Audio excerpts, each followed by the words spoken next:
Hello, members, and welcome to our Members First Engaging Experts program, Greenfield Village Ballet, a historic renovation. I'm Roanne Phillips, Membership Manager at the Henry Ford. Throughout today's program, please feel free to submit any questions using the Q&A feature located at the bottom of your screen. From archival photographs to a featured video of the restoration, this behind-the-scenes program digs up details of the 2003 renovation of Greenfield Village.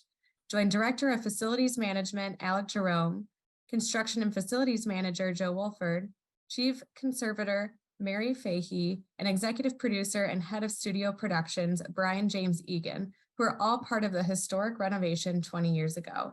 I'll now hand it over to Alec and Joe. Good afternoon, everyone. I'm Alec Jerome, and Joe Wolford is joining us as well. We were two of the individuals that were part of this crazy exercise. We're going to try to squeeze into this presentation as much information as possible, much like the project, which was a multi-year project that we squeezed into 9 months in order to complete. And based on that, we came up with this, what was a very unusual and historic partnership. This is a rendering of the village that was done in order to sort of show the scope of the way that we were, I characterize it as re-envisioning the village. It might be a revision of the village because we were trying to accomplish a lot in the exercise in terms of appreciating some of our historic structures, coordinating and accessing, creating access for different visitor groups, as well as addressing what was our primary concern, the infrastructure related deficits that we were experiencing, and then also wayfinding that was also a key component to this exercise. Yeah, Brian has brought up the historic partnership. So as I mentioned before, in order to accomplish what was multi-years worth of work in a very short time frame of 9 months, we had to figure out a new and better way to do that work in such a small time frame. So that came across or a way in that we developed a partnership with the Association of Underground Contractors, which allowed us to engage multiple contractors at the same time that were of the same expertise. So we actually had multiple electrical contractors, multiple underground contractors that were all sort of dancing together in the village for this period of time. So there is actually, the village was segmented up and they sort of divvied up responsibilities for particular areas. Also, part of that partnership was because of the scale of this project, there was an above and below ground component. So the above ground component, which included the construction of new buildings and the movement of old, Walbridge Aldinger was engaged to contract and work on all of the above ground work. So that's some of the historic partnership context. And then as we move forward, obviously, I think I mentioned a couple of the reasons that we were doing this. One was we wanted to envision new programs for the village. We wanted to create better accessibility for visitors. We had a pretty serious infrastructure issue in that we had problems, regular occurrences with electrical problems, as well as some of our old infrastructure supporting our water and storm would break regularly. And so that was becoming problematic from running a consistent program for individuals in the that were visiting, as well as we wanted to be able to address changes in the future.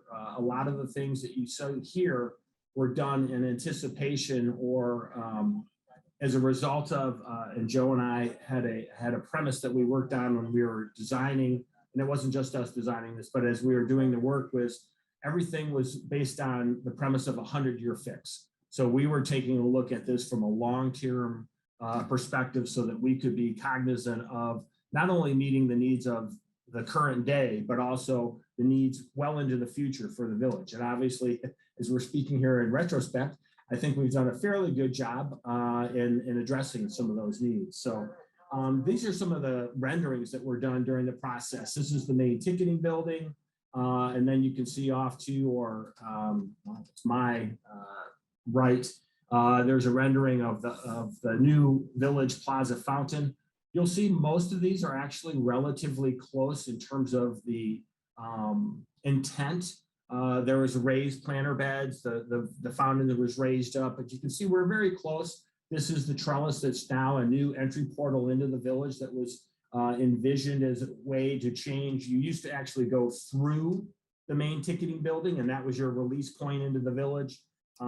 This was a much more sympathetic for gathering. If you had to meet somebody at the fountain, you could meet your group at the fountain, collect everyone, and then go into the village. And then this is also a perspective of going into the Liberty Craftworks. So part of the village redo was to create context in particular areas of the village so that you could visit with a particular goal in mind if you were looking at it from a historic aspect. So the Liberty Craftworks perspective here, where we added upon, and we're going to expound upon that a little bit when we see some other photos coming up. But we included a new retail craft store. We have a new horse shed, and we moved some building over to create this craft work center that's centered on the crafts of the time.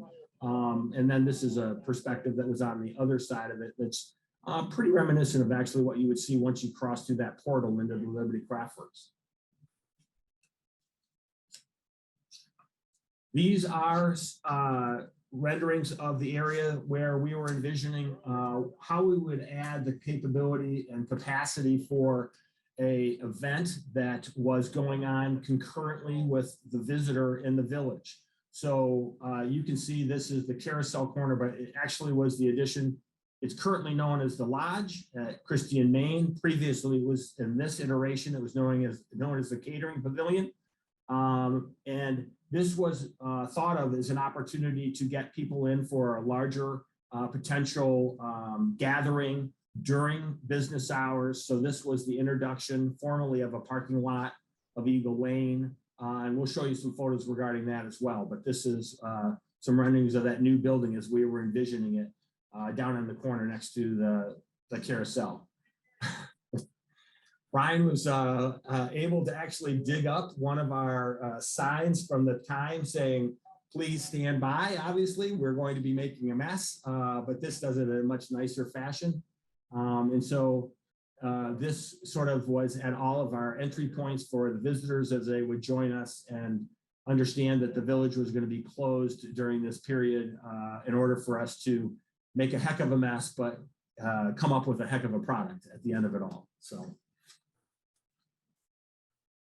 This, and I will let Joe speak to this as well. So part of that unusual partnership with the Association of Underground Contractors and Walbridge Aldinger doing all of the above ground, Joe and I worked together and were absolutely integral in working through above and below. So I was responsible for all of the building above ground. So all the new construction and movement of buildings. And Joe was responsible for all of the infrastructure that was supporting all of those. Obviously, even though those are separate in terms of the way that we had project management set up to respond to them, we worked every single day together because one supports the other. You can't have one without the other. So we would meet, and actually we had 2 job sites. You'll see those in some of the aerials. And every single day, fortunately, we're smiling in this one. We were out on the job site tackling issues, and it was an incredible project to be a part of. I don't know, Joe, if you want to say anything about that. Well, as I recall, basically we had 350 contractors working above and below, 6 days a week, 10-hour shifts, and that's how we pulled it off in 9 months. Yeah, it was an awesome, as I say, exercise. We're going to go into some of the aerials, but I thought they were really helpful to show you the scale of this. I mean, when we say that we redid the village, we mean it almost to its entirety. The only exceptions were a very few small areas. You know, the roundhouse stayed relatively untouched, and the Firestone farm itself stayed untouched. And you can see the fields, which Brian can put his cursor over, were disturbed to a great extent. And actually, the Firestone Fields was the home base for Walbridge, Aldring, and all the above ground contractors. So you can see all the vehicles out there. We had portable trailers, and that was our area of focus for all of our contractors. And we'll show you a subsequent photograph that shows you down below at the Academy was where all the Association of Underground Contractors. This is obviously a shot that's over top of the roundhouse. You can see at this point, we're starting to envision, we've moved some of the buildings over from the Hank Silk Mill block. Like I was indicating, a lot of these were considerations for the future. On Hank Silk Mill, that is currently the home of the Detroit Central Market. So that wouldn't have been able to come to you without the planning that was and process that was assembled for the master plan. And then across the way, obviously, we've made some adjustments there. That's A&S. Those, we didn't move those buildings, but this is sort of in process as we're starting to move towards that final product. We're going to go back and forth a little bit, but you can actually see the Liberty Craftworks pond. We're going to show you before when that was actually just grass and a garden area. This is another shot of the roundhouse with just a little bit more detail so you can get a little bit clearer view of it. It's also showing you the formation of the Liberty Craftworks. So up at the top of the screen, there's the portal that's coming into the Liberty Craftworks, which was a new retail store. We moved the grist mill over to this location. So now that you have this pond and the weir that was, as I say, a grass and garden previously, there was an old horse pasture there and a carriage barn. And so you can see sort of those formative steps. We're also moved over the carding mill. If Brian can put his cursor on that. That was another one of the buildings that we moved to create this space and to create this craft area. So this is the complement to the above ground. This is down at the Academy. This is the Village Academy, and this was the home base for the Association of Underground Contractors. So the activities field, Walnut Grove, actually was the house and home for all of their spoils, Wade Trim, Triangle, Motor City, all of the multiple electrical contractors, underground contractors. And I will say, I'll take a moment to say that we still do work with a lot of these contractors. The relationships that developed out of this project still stand true to this day, and we use a lot of them because of the great work that they did and the work that they continue to do for us. Yep. Jody, do you want to say something? Yeah, I wanted to mention that we had to keep the Academy operational during that 9 months. So we had overhead electrical lines and fiber optics, directional bores. So we could keep everything operational. You can see the cars were parked there for the teachers, and they were very close in the middle of this 350 contractors. Yeah, Joe's right. I mean, we ran these through the parking lot on temporary poles, and it was quite an exercise to keep the school up and running during this whole activity. It was probably quite a sight to look out on. So here's a nice shot of the middle of the village. And I think the thing that I'd like to highlight most here is you can see Brian has the cursor over the village green. So you can see the village green right now is in a state. This is actually the whole village green is where we stored all of the aggregate and spoils for the village restoration in that quadrant, but you can actually see them laying sod in this picture as we're getting nearer to the end of it. Just across and behind the way is the catering pavilion that I was speaking about, which is now the Lodge at Christie and Maine. And then the introduction of a new parking lot behind that area, which would allow people to come into the village, park, but still not interrupt any of the activities of the visitor within the village itself when they were doing their daily visit.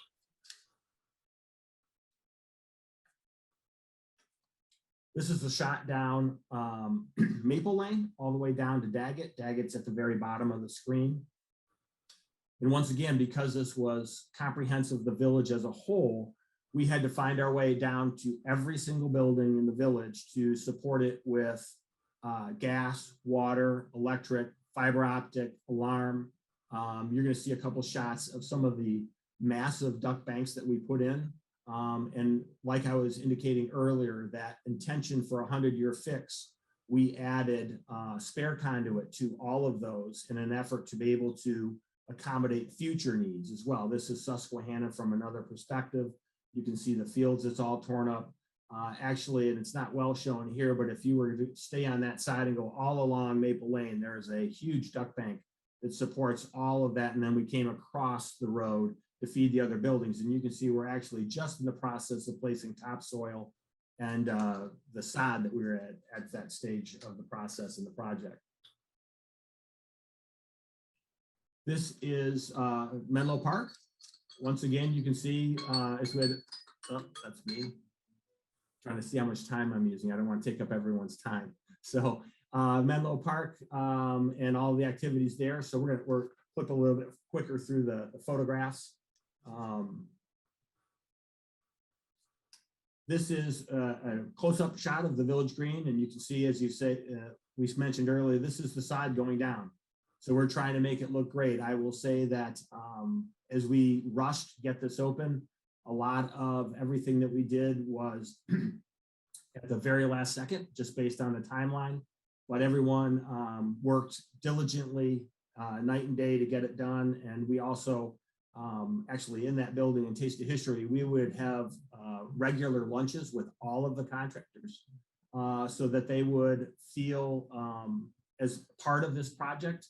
And to this day, we had an opening with their just for the contractors, so they could bring their families, and people will come and say, I built this, I worked on this. So, you know, people really took stock in their efforts. This is a follow-up shot to, you can see some of the vision for the main ticketing area, the main ticketing building, the fountain, and the entry trellis going into the portico going into the village. The soybean has been moved at this point in time, and you can see the river, as we called it, going to the Liberty Craftwork area.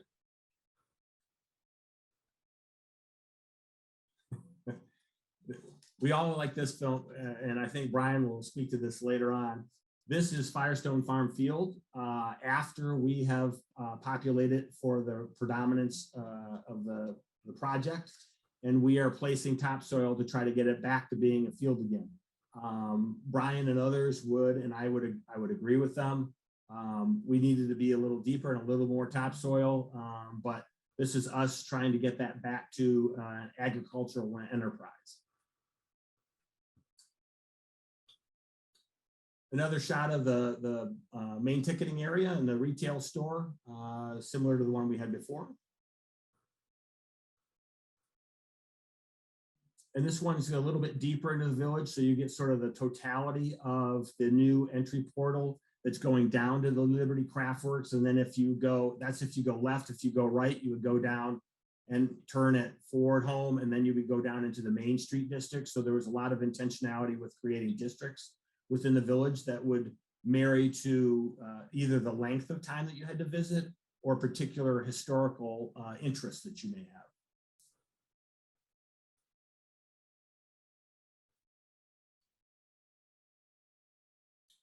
So prior to, if you can envision here, you're looking at the area that would or does now house the fountain and the raised planter beds that encircle that fountain.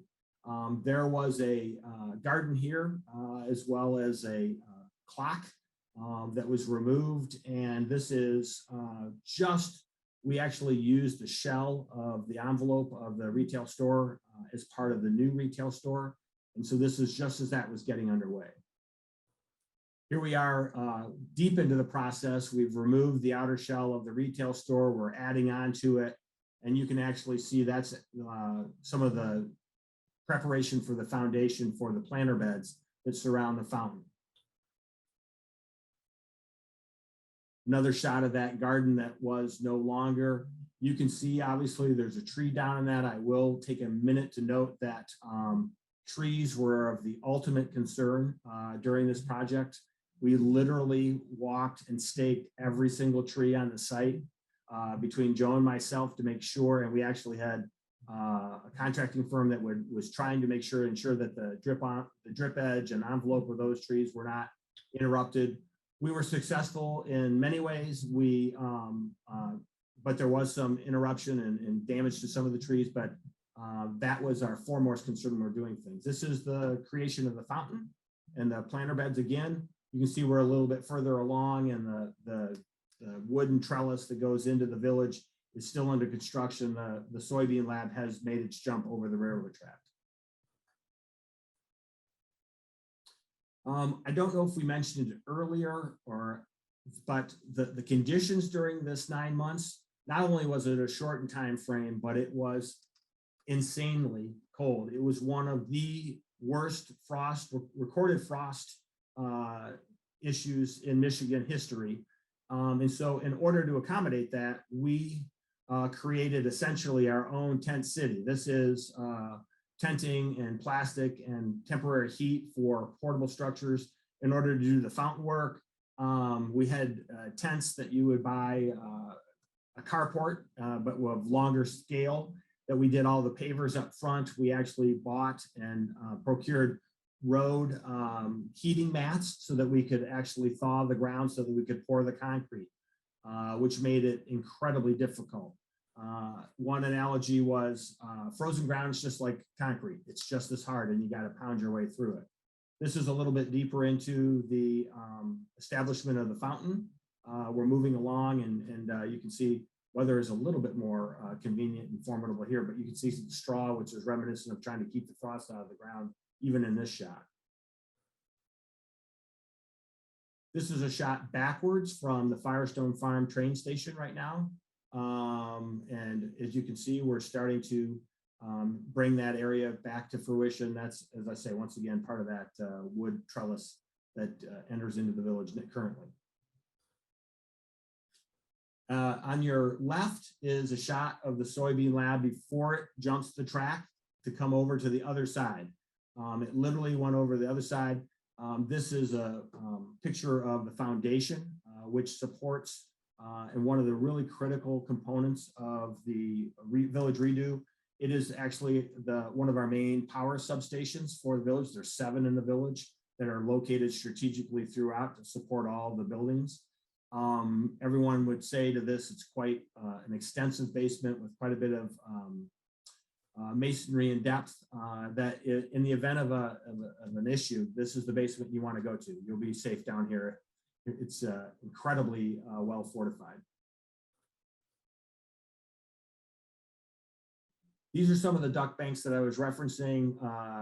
Probably, I don't see Joe in one of the holes, but Joe is down. Joe and I, we crawling down the bottom of these to make sure that all of this was racked up and properly run. We had the proper amount of it in terms of the conduits, the spare conduits, as I say, as we were trying to accommodate a 100-year fix. And these are everywhere in the village, underneath all the roads, the side, back of the roads. They're conveniently now hidden forever, which is great.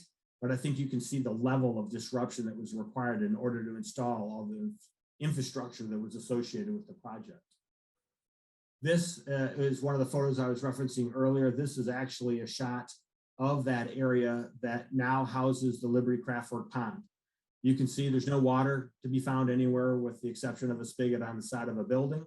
And so part of that master plan and village redo envisioned this as because of the buildings that were associated with the carding mill, which with the water power that was associated with the activities in the grist mill, we wanted to be true to that. And so we added the water feature in order to really tell the full story of that space. This is the pond at the Liberty Craftworks. You can see up at the top, that's the grist mill. And right down here in the bottom corner is the print shop.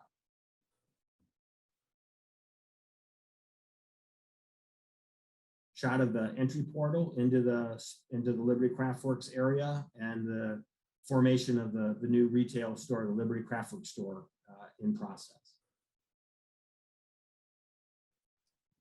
A couple shots of all of the pond going in. You can see weather is a little bit more amenable at this point in time. People are out in their t-shirts and the like, and we're still in the process of grading those slopes for the pond, because we want to make sure that actually on the one end, you have to be able to walk out of it safely, so that if we had anybody that was fell into it, there was a means of safe escape, so to speak. This is the bridge under construction on one side, and then the weir that's just beyond the bridge that goes to the small stream that runs up to the soybean lab. Gristmill, in its new location, with the new water wheel. The reason we added the water feature is one of the buildings is the reason we added the water feature. And then, as I say, that stream that went up to the soybean lab, this is a shot of it going down to the entry portal into Liberty Craftworks and the new Craftworks store. Just the shot of the mess that we made. You can see there's probably not an inch of ground other than around the buildings themselves that wasn't unearthed. And even then we had to dig up in order to get all the infrastructure and utilities into that space. And poor little Gog and Magog are almost enveloped by the backhoe and loader that are in front of it. One of the things that was added, this is the Eagle Lane ticketing, or it's not, it's actually a guard booth. But the introduction to the Eagle Lane was a complement to the creation of the catering pavilion in the parking lot. Once again, that used to sort of be a rambling road that wasn't formalized. This allowed us to bring guests into the village that would not interrupt the other visitors to either go to Eagle Tavern, Taste of History, and or the catering pavilion. And this is the formation of that area out there in a more formalized expression. It used to actually be just horse paddock. Before that, it was a dog training course for the Dearborn Police. Us putting down the roads, you can see we're underway. That's the catering pavilion on the left-hand side in its more formative stages. And we introduced quite a bit of roadway and sidewalks. I know that there was some apprehension regarding that, but that allowed people to get back and forth safely over 4 miles of sidewalk and road from building to building. So we are addressing accessibility, which was very difficult for individuals. Also brought to you by the Model T ride, which couldn't be a possibility without the introduction of specific roadways for individuals as well as for vehicles themselves. And then lastly, this is just a shot. We talked about it with the Liberty Craftworks. We moved the soybean lab. We moved the silk mill. This is, trying to see which buildings are which. This is Doc Howard's, which we had to move over in order to make the parking lot.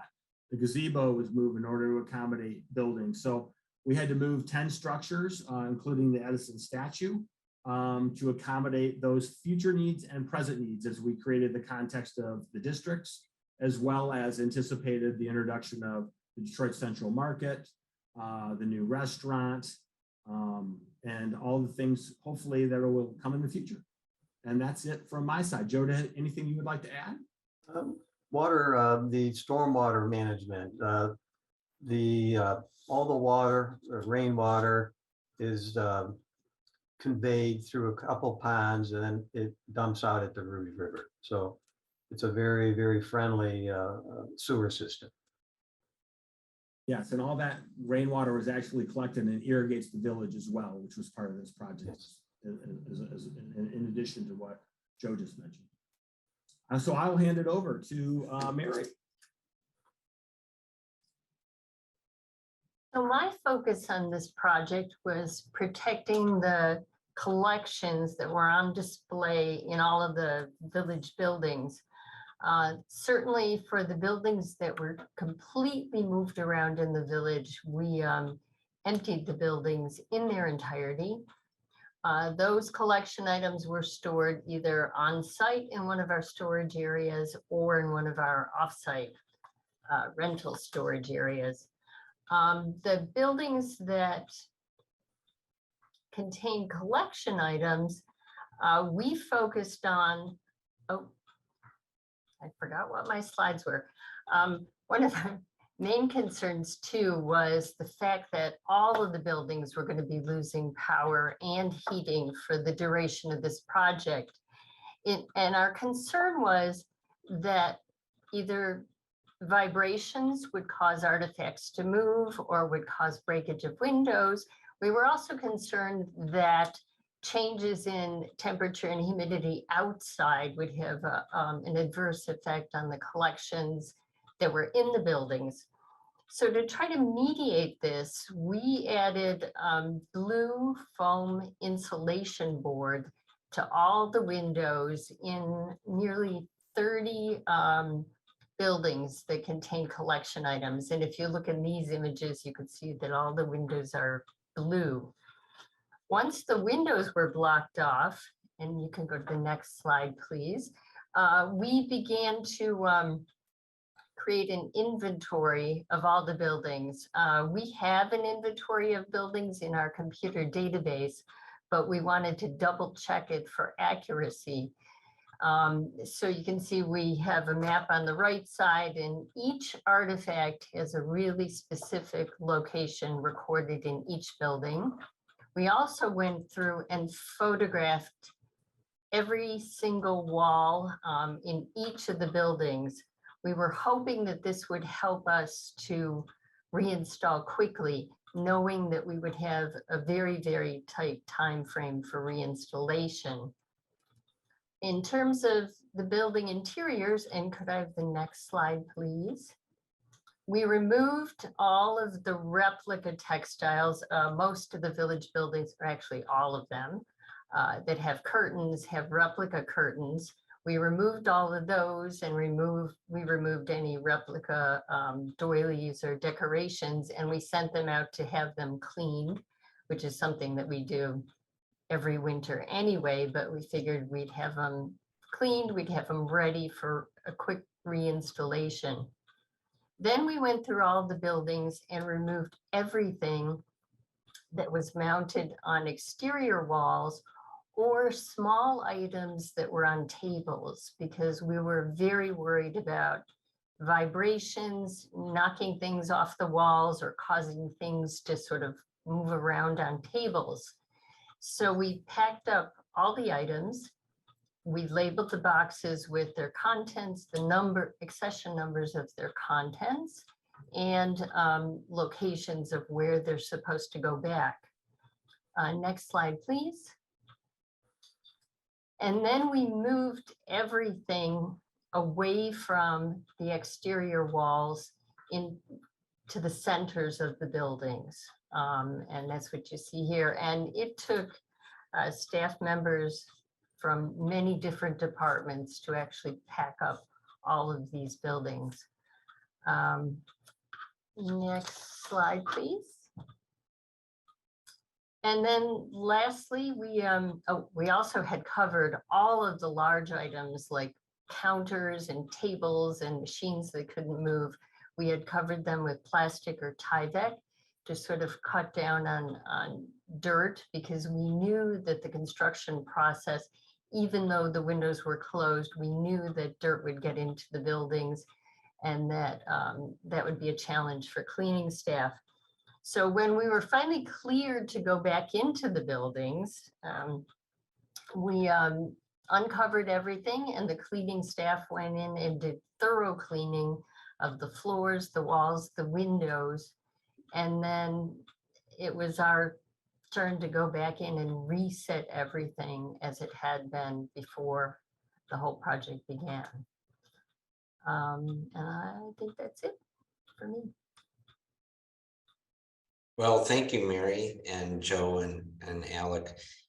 Yeah, it was quite an experience, the 9 months. At the time, I was overseeing the agriculture and equine programs, as well as the new Model T project, and helped with some special programs. A precursor to the project actually was around Firestone Farm, but around the house and barn itself. You know, over time, this really developed, as many of the members know, into a real functioning farm. And so with it came a lot of drainage issues and whatnot. So you can see here just some quick facts. And Joe and Alec had worked with some of our partners to do that. And the other aspect too, with the village restoration coming down the road, and we knew that we had to have a place to keep some of the animals. You know, I mean, I'm still great friends with Alec and Joe, but you know, at the time, these were some bucolic images of the great fields that we had done over time, and really, you know, through crop rotation and putting manures on the field, we really developed, you know, great fields. And then come the restoration. So bucolic views such as this turned into, you know, hard compacted things. And, you know, every day I reminded myself how great my colleagues Joe and Alec were. But, you know, and then, you know, we would see this in our fields and a little bit of that and that and that. And so, you know, basically there was no more Firestone Farm, but they assured me that at the end it would all be returned back to normal. And Alec and Joe had showed some of these here, but you can see just the area of the Firestone Fields. And it really needed to be a staging place. And we understood that completely, because really there was no other place open in the village that was accessible and nearby for the efficiency, when you say, Alec and Joe, to maneuver and get to the locations they need to do. So with Walnut Grove, and this was sort of on the other flank of the village. Here are just a couple throwback pictures of some of our old equine operations. You remember you picked up a carriage up front, and the access, people could see the back of the wing forebarn. So, and then also too, Alec had mentioned our carriage shed. We just had a carriage shed, which is now basically the end of Bagley Avenue. And this image here behind the carriage actually shows the same view as what now with the roundhouse sit. But one of the things we had to do is, because you can see the pictures, we had to relocate all of the horses of Greenfield Village. And we worked out a partnership with the Wayne County Fairgrounds, and we basically loaded them all up. And this is a shot here where I'm talking with Christian Overland and Larry Gilbert, one of our contractors. I think Merriman put in the pond, weren't they, Alec and Joe, weren't they instrumental in that? And Larry was a great fan of the equine. So this is actually the day that we moved them from the village, and just so happened to get this shot of one of our Percheron horse teams next to some heavy equipment here. And then we took them out to the Wayne County Fairgrounds, and you know what, we needed to still work with them and train not only and condition the horses, but also train our drivers and our sort of staff for the coming years. So we moved a lot of our rolling stock out there just to keep the horses exercise, and also to help train you know, upcoming and future staff. So here, one of the things I was very grateful for, Christian Overland, the director at the time, you know, always, I wouldn't say held it over my head in a bad way, but just in a funny way, that he was able to get this behind the scenes carriage barn for us. I don't know how true that was, but up to that point, we didn't have a behind the scenes area where we could store some of our animal husbandry medicines and veterinary equipment, and then just have a behind the scenes area to support the agriculture and equine, as well as to maintain the carriages. I'm sure Mary would appreciate that some of these carriages and artifacts were out of the elements, and so we had some great new facilities to do that. Again, a before and after picture here of what the village looked like prior to that, next to the William Ford barn. And then here is the interior space. It's generally an area that's behind the scenes that the public really doesn't, our guests don't get to see on an often basis, but you can see, you know, how nice it's developed. And then a great photo here. Some of you visitors, guests to the village in the past, remember the paddock that was over by A&S. And this is the exact view here now of the Liberty Craftwork store and restrooms here. The Model T, one of the things, and I know it was mentioned previously too, is we had done a few Model T rides a day. There was sometimes a waiting list, you had to get on there. But one of the commitments we had made is the Model T, the quintessential vehicle, you know, the vehicle that put the world on wheels. And what we really wanted to provide that experience. So a Model T loading dock was built here. We assembled a fleet of 11 to 12, up to 14 Model Ts. so we could service the program, including a Model T tow truck, which many of you have probably seen around to service when we have a broken down vehicle in the village. So I remember, and as Mary said, it was as soon as Alec and Joe gave us the clear, we could get in and work. And one of the things I had to do was train all these new drivers to be able to pull into the loading dock. And the first day we were out there, it was a little bit of this. It was pretty chaotic, and drivers were pulling in, and I realized, oh my goodness, we need to have an iron bar along the loading dock here, because otherwise we would be losing these hubs, because the drivers are trying to manipulate driving in, getting close enough. So next time you're at the loading dock, you can look down at this bar and see that that's a guide, so the Model Ts don't clip the loading dock. And that was basically a very much of a lifesaver, if you will. But one of the things too that most of the members know, and our guests to the Greenfield Village, is our ability with the new lighting structure that Alec and Joe had put in, and the surfaces, we were able to open up in the evenings. And we had done that before, but to be honest with you, we had miles of extension cords to put lights up. It was treacherous. And I'll give you a little behind the scenes tidbit here. That was one of the reasons that we have a jack-o'-lantern path. And that was to keep people in the roadways that we felt were good enough in low light that people could traverse. One thing I was going to mention before is in this field here in front of the William Ford barn, because we didn't have access to the fields, and thanks to Alec, and I'm sure he was a little frustrated with me when, I said our plow zone is 14 inches, and looking at the specs, it was 3 inches of dirt. But Alec understood. He was a good colleague, and talked to W.H. Cannon, I think it was, to bring in some more topsoil. And we had worked it. We knew we would have some years to do that. But in this field up here, the guests don't realize, but we had actually planted field corn in our greenhouse. And most of you know that our field corn's planted in check row patterns, and a little different than field corn today. So my staff, a few days before you all came in, we laid out the check row pattern in this front field and transplanted several hundred individual corn plants, just so when people came in the first part of June, it would look like corn plants that were planted, our field corn that was planted back in early May. So that was a lot of fun and created a lot of memories there. And just some old photographs of the way the village looked like. We had some brick sidewalks, a lot of dirt roads. I know Mary always talked about these dirt roads, and vehicles and horses going by kicks up the dust, and then just goes right into the buildings and whatnot. And Alec had brought up about accessibility too. We did a pretty good job to make a lot of our structures now accessible. And this general store shop painted a different color. Now there's this nice ramp that's very contextual. The general store probably would have had something more like this, but the new ramp and decking, if you will, was very contextual, and they did a great job of sort of blending that in and making it a great experience that all of our guests could experience. So for the remainder of the presentation, this portion of it, we wanted to just show you a lot of before and after. So the photos I'm going to show you now are taken with the exact location of what it was. And Joe is probably going to laugh and chuckle when he sees some of the trenches that he put in the village. And I will tell you that being out there, we weren't permitted to go out, but some of us had business to do out there.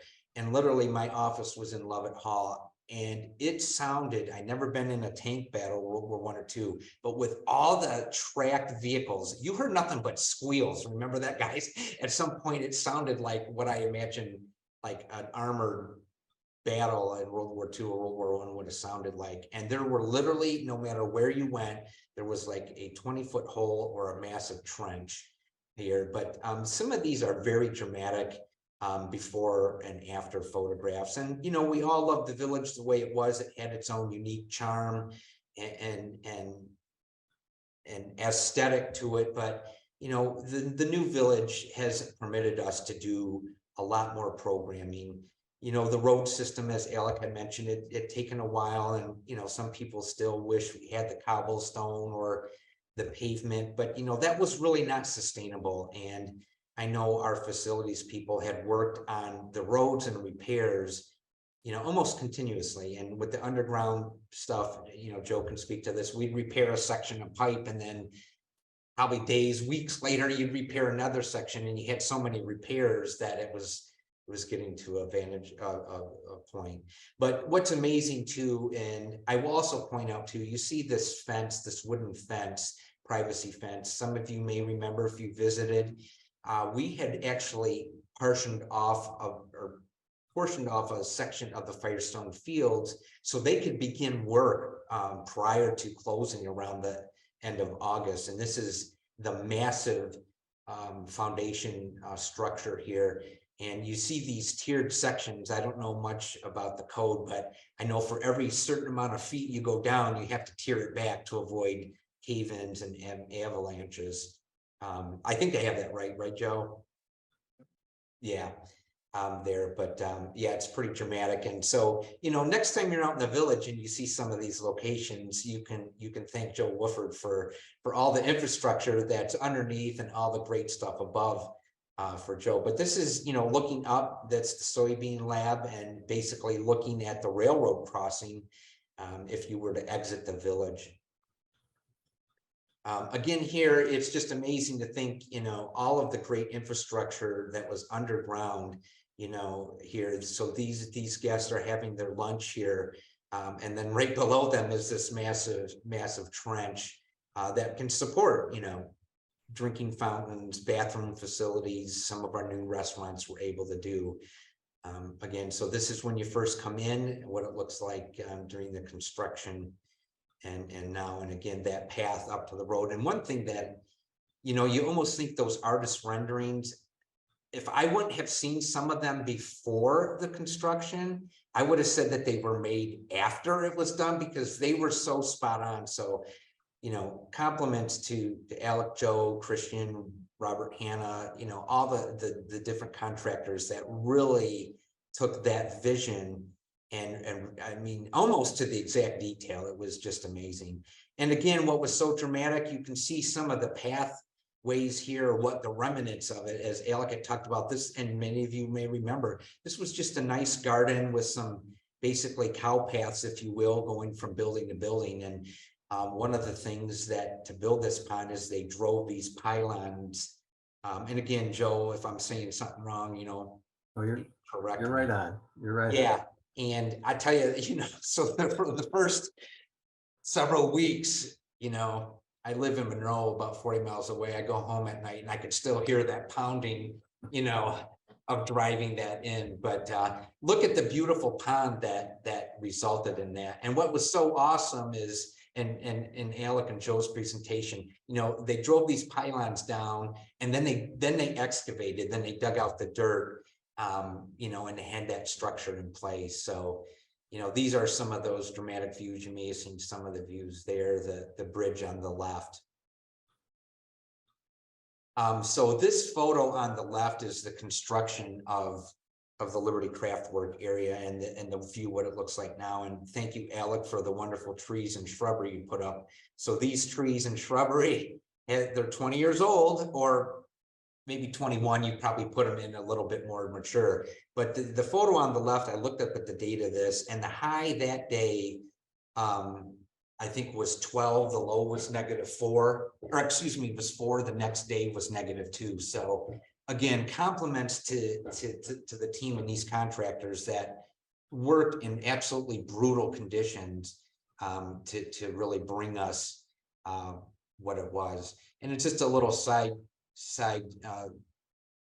not joke, but little tidbit too. I remember, like, when we were opening, I think Governor Granholm drove a Model T with our president Steve Hamp through, and there were contractors and program and staff people. We were throwing stuff over fences, hiding them and getting them out of view because we were working up the last minute. In fact, I think some of your contractors came in the evenings for several weeks to finish up some stuff. Cannon did for the landscaping. Yeah, just jump in, guys, if I don't want to dominate here, but you know, it was pretty amazing to see, you know, these loaders and bulldozers and front end loaders, you know, they would be under like 6 feet of water in some of these photos here. And the big thing too is they worked simultaneously. They didn't start at one end of the village and work to the other. And that's why it was referred to as this massive ballet, because everybody, it was like synchronized ballet or synchronized swimming, and people worked in and around everybody, and it was great.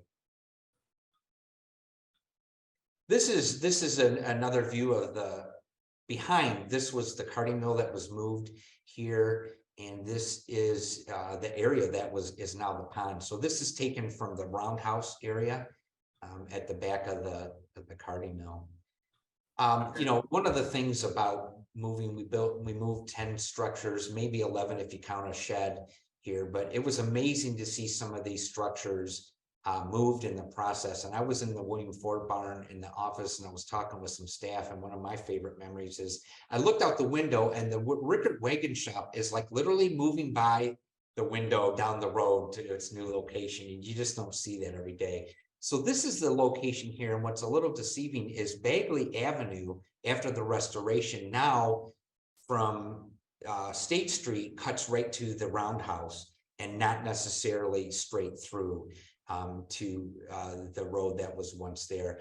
I did a close-up here because these are bottles of dish soap, and they actually use them as lubricant on these slides, or on the I-beams here to slide the buildings. And it was pretty amazing how they did that. And then when they set them on new ones, and correct me, Alec, but they used blocks of dry ice, I think, Correct. and then it would slowly settle down. And amazingly, I found this photograph. There I am in the background, just I can't believe I was caught in this photograph, just observing like, oh my goodness, they're moving these buildings. But here's the B&B house movers out of Monroe, Michigan, and they used decommissioned military vehicles to move all of those houses like chess pieces around the village as they were awaiting their foundations to either be slid onto and or pillowed down to. right. And I think, guys, weren't some of the buildings, they had to be moved, but then sort of staged so things could be done, right? And I mean, they had to get out of the way. But as you can see here now, the Central Market, but it's just amazing, just, you know, and again, you know, Alec talked about sort of the mandate of protecting the trees. You can see the orange snow fence around here. And I don't know if these were put in to just prevent any erosion, probably, from the root system of the trees. In some of these locations, obviously the buildings were good keys, but you know, the sewer covers here in the street. And you can see this is the level here. So this street had, you know, quite a bit of excavation down.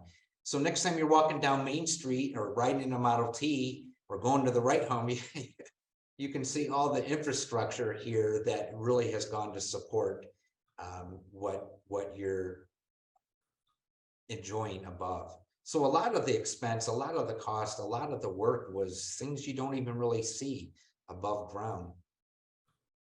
So, you know, again, I took this photograph a couple days ago with the, you know, guest, you know, going over in the same location of the conduit there. And Alec, I think you brought up that we put conduit and infrastructure in for future technologies as we would go. So isn't that right, Joe? We have like empty conduit that we could run new, whatever it would be. Quite a few to every location, even to the windmill out in Daggett.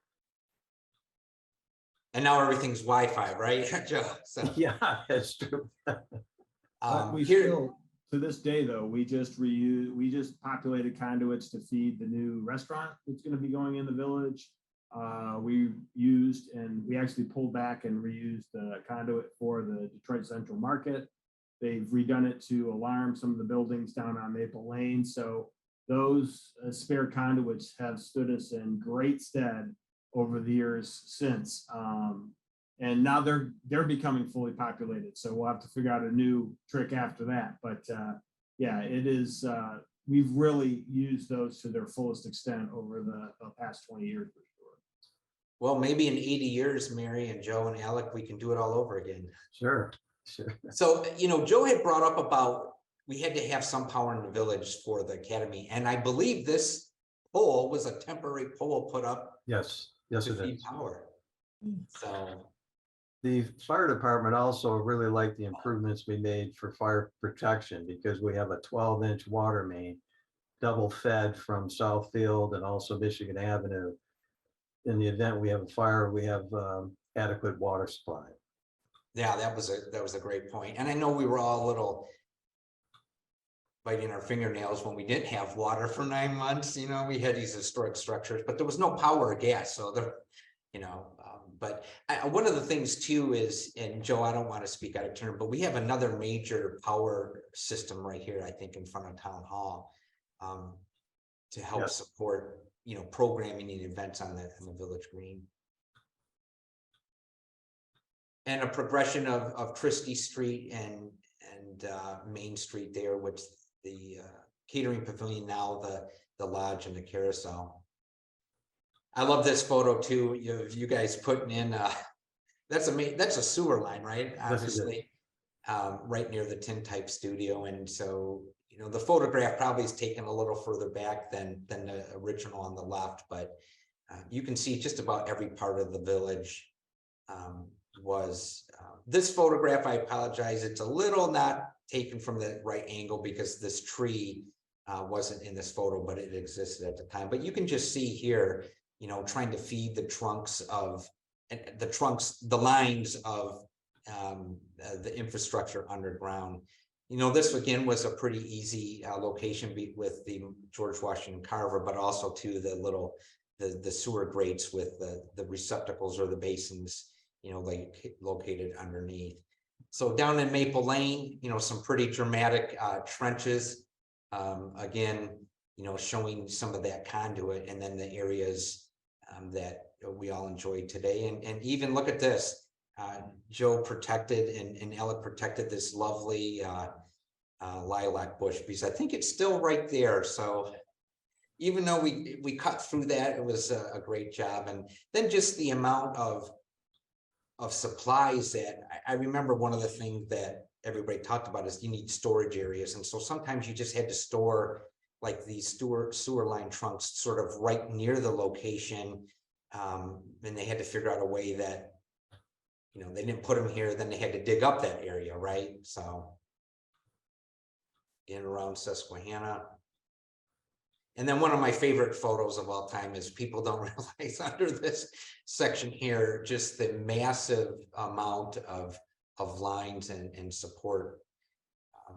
Joe, this was probably one of your spaghetti areas, wouldn't you say? Yes, it has the 13.2 electrical backbone and the fire alarm systems and the IT conduits. And I also want to add or mention that we don't populate a conduit just because it's free and available. We want to make sure that we utilize the other ones. If we can pull new wire through and try to preserve those conduits for the next 100 years. And I think from this central hub, it went over to Susquehanna. One went up to Cotswold. Is this like going under the road? Is that what that is? Yes, I believe so. And then, obviously, If you need power, there's power in the Dovecote. Yeah. Yeah. But I just couldn't remember if you went under the road at that location or if you did it up further, but yeah. And then this here, apropos that it's the last building in the village, and it's our last slide for this section of it. And, all of Mary's blue board in Daggett there. I'm sorry, our second to last slide. So some of you may remember, if you were here, we had a members opening, which I think is the upper right photograph there. We had a public opening where the governor, untrained on a Model T, jumped in a Model T and drove through it. I know that was a little bit nerve-wracking here to do the grand opening. And I think one of Alec or Joe mentioned, we had an evening available for the contractors to come, and they brought their families. And that was a very special night because it was so awesome to see these contractors say, hey, Dad worked on this and we did this and there was a hole here. And for the longest time, we had met. I mean, obviously Alec and Joe know a lot of these people personally, but you get to know certain people. And for years afterwards, I'd be driving on 75 or 94, and I'm like, hey, there is, Fred or Dale, who had the cowboy hard hat, or, you recognize a lot of these people that you sort of felt were like now friends in a way, because, in 9 months, they were with us here. And did this. And so it was a grand celebration. And I would say that we're still celebrating that, into the future. And it gives us the ability to do a new restaurant that's coming online soon, the Central Market. And, many of you have heard, the acquisition of the Jackson home, the Jackson house, that will be moving to Greenfield Village and restored at some point. And we have that infrastructure here now to do that. So at this time, unless Ruann says otherwise, we want to show you a video it's about 10 minutes long, but it was done right after the restoration. And it actually, you'll see Joe and Alec in here being interviewed, and it really does a good job of explaining the breadth of it. So without further ado, unless Alec, Mary, or Joe, you have anything else, I can. Okay. Roll it.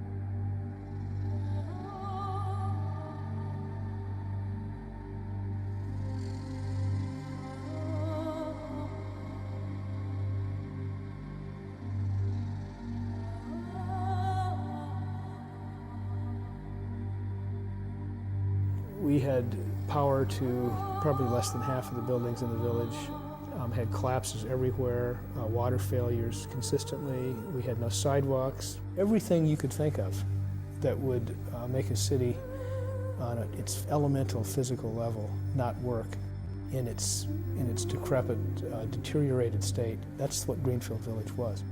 We have water bubbling up in different parts of the village. We have a horse that fell through. Below grade is where we really had a lot of problems, a lot of failures with the water and sewer systems. The visitor's experience was impacted because a portion of the village was down. The infrastructure wasn't failing, it had failed.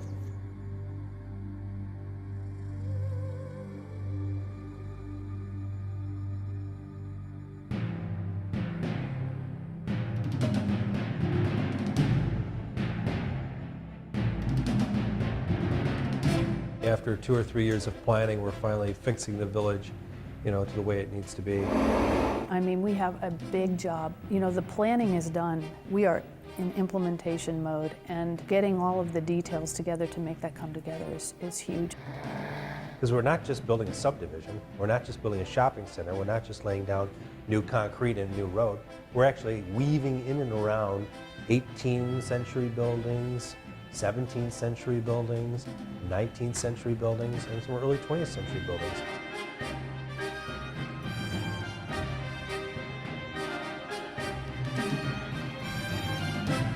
We also have a commandment from the Institute to treat each tree as an entity. So in coordinating all the building moves and utility moves, we're all trying to orchestrate a dance throughout the existing vegetation, since that is part of the Greenfield Village aura.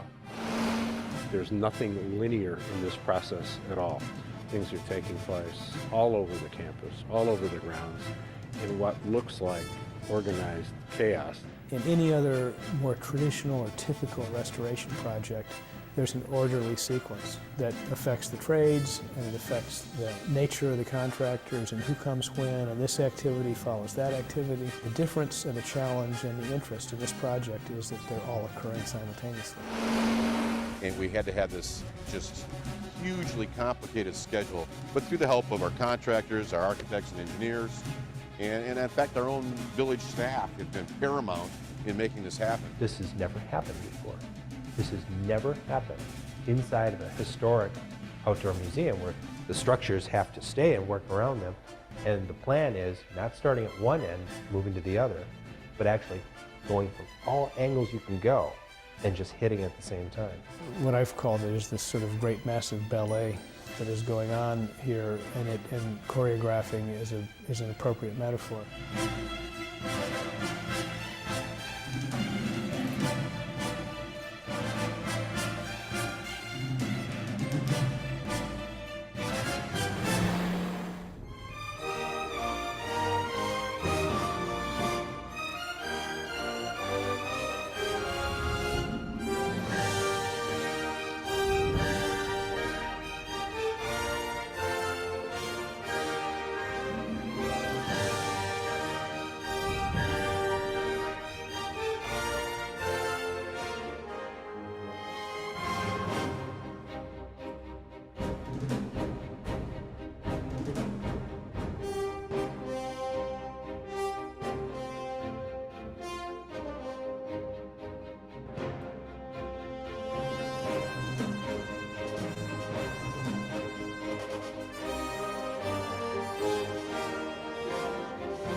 Across the institution, there was an expectation that even though this was a very aggressive schedule that we had in front of us, we could get this done if the weather cooperated. We knew going into this project that the schedule would be absolutely insane. We didn't know what the winter would be like. This is the first year that we did not have a January thaw. And so when we didn't have a January thaw, we knew we were going to be behind the 8 ball. And then it just got worse. The schedule then, it was ultimately compounded by this area's worst frost in recorded history. Frozen ground is no different than concrete. It's just as hard. These guys were out here. They were pounding, lifting the stuff out. The dirt looked like cement, but they got it done. They kept working and they didn't stop.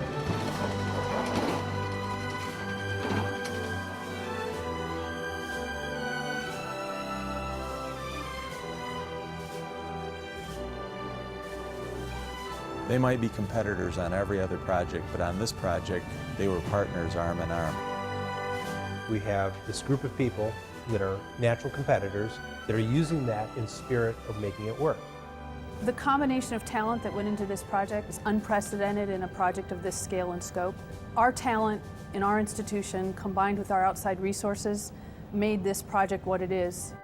There's not much you can't accomplish if people are committed. And there was never any wavering in the commitment. It seemed like there was a fever, you know, they wanted to work. They wanted to do it. They didn't want to go home because it was too cold. They wanted to get the job done. Isn't that something? We knew that by putting a 100-year fix on the entire infrastructure here, that we could help to save this treasure. It was beyond what was good for the individual company. And that was the beautiful part to see. It was about restoring, you know, one of America's jewels. That was what the vision was.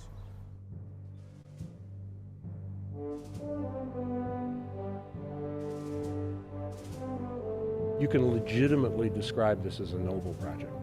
Part of the evidence that this is a noble project and worth doing is that I and others can talk to strangers, that is strangers to this institution, about what we're doing here, and they want to be a part of what we're trying to accomplish. These contractors and suppliers that are involved in this project are the biggest and the best of Michigan. They're working very hard here to make sure that the village ends up having something better, where they aren't having their sewers falling apart and they don't have potholes in their roads. I think every person that's working on this job is going to look forward to the day to come back here and bring their kids in and be able to say, I worked on this project. It's like we are leaving a legacy of our own for future generations to come. And this village restoration project absolutely leaves a legacy for generations to come. You know, we could have done it less expensively, but we chose to do it the right way and leave this place for a lot of generations. You know, we've made choices to do something for the duration. It's just who we are. It's doing things with integrity, doing them right, and leaving it better than it was when you got there.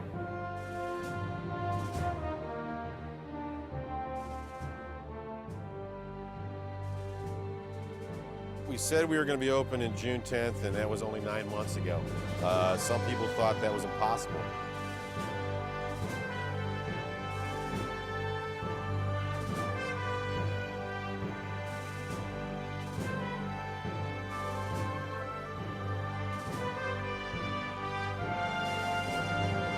We had the great pleasure to spend an afternoon with Bill Ford Sr. He had a very close relationship with his grandfather and walked the grounds here many times, and he loves this place. The thing he said to me that I valued most was, he said, my grandfather would have gotten this, my grandfather would have approved of this, he would have been totally on board.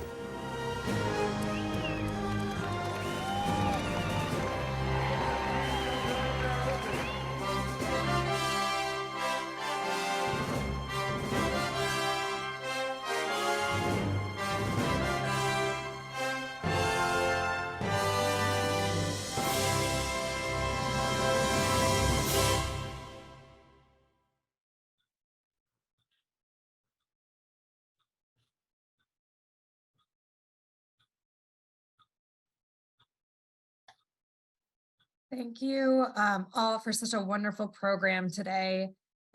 We actually will not have time for a Q&A portion, but I've been answering a lot of our questions throughout the program. And I think between the 4 of you and the video, we've answered everything that's come in so far. So I really appreciate the detailed information and the behind the scenes look we were able to see today from people that lived it.